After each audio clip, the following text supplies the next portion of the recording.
ഉന്നത വിജയത്തിന് ഖത്തർ അമീറിന്റെ പത്നി ഷെയ്ഖ ജൗഹറയിൽ നിന്നും സ്വർണ്ണ മെഡൽ വാങ്ങിയ സൂര്യ അല്ലെ, സൂര്യയാണ് നമുക്കൊപ്പം ഉള്ളത്. നാട്ടിലെവിടെയാണ് സൂര്യ? നാട്ടില് ആലപ്പുഴ കായംകുളം. ഖത്തറിൽ എത്ര വർഷമായി? ഞങ്ങളൊരു 8 കൊല്ലമായി, 8 കൊല്ലത്തോളമായി. അപ്പോൾ PhD-യിലാണ്. ഏത് വിഷയമായിരുന്നു? PhD ഇൻ മെഡിക്കൽ സയൻസ് ആണ്. ഞാൻ ബേസിക്കലി ബയോടെക്നോളജി എടുത്തത്. ബിടെക് MTech നാട്ടിൽ നിന്ന്. ബിടെക് കാലിക്കറ്റ് യൂണിവേഴ്സിറ്റിയിൽ നിന്നും MTech കേരള യൂണിവേഴ്സിറ്റിയിൽ നിന്നാണ്.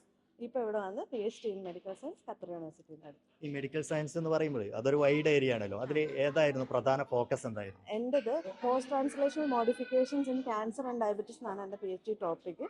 അപ്പോൾ മെയിൻലി നമ്മൾ ക്യാൻസറിലും റിസർച്ചിലും ഡയബറ്റീസിലും ഉള്ള പ്രോട്ടീൻസിൻ്റെ ചേഞ്ചസ് പഠിക്കുകയായിരുന്നു എൻ്റെ വിഷയം. എന്താണ് ഖത്തറിലെ ഒരു PhD തിരഞ്ഞെടുക്കാനുള്ള ഒരു കാരണം എന്താണ്? ഖത്തറിൽ ഓപ്പർച്യൂണിറ്റി ഉണ്ടായിരുന്നു. പിന്നെ എൻ്റെ ഫാമിലി ഇവിടെ ആയിരുന്നു. പിന്നെ Qatar university one of the most leading universities in Qatar ആയതുകൊണ്ട് അത് തന്നെ നമ്മൾ തിരഞ്ഞെടുത്തു. ഇങ്ങനെ ഒരു അംഗീകാരം കൂടി ലഭിക്കുമ്പോൾ എന്താ തോന്നുന്നു? വളരെയധികം സന്തോഷമുണ്ട്.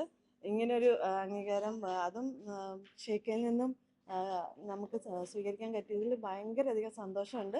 അത് നമ്മളെപ്പോലെ ഇന്ത്യൻസിനെ, നോൺ എക്സ്പാറ്റ്സിനെ ഖത്തർ അംഗീകരിക്കുന്നതിനുള്ളൊരു തെളിവാണ് ഈ ഒരു അംഗീകാരം എനിക്ക് കിട്ടിയതിൽ. എന്താണ് നെക്സ്റ്റ് പ്ലാൻ? ഇനി ഇവിടെ തന്നെ തുടർന്ന് ജോലിയൊക്കെ നോക്കിയിട്ട് പോകാനാണോ? ഞാനിപ്പോൾ ഓൾറെഡി ജോയിൻ ചെയ്തു ഞങ്ങളുടെ ടീമിൽ തന്നെ വേറൊരു പ്രൊഫസറുമായിട്ട്.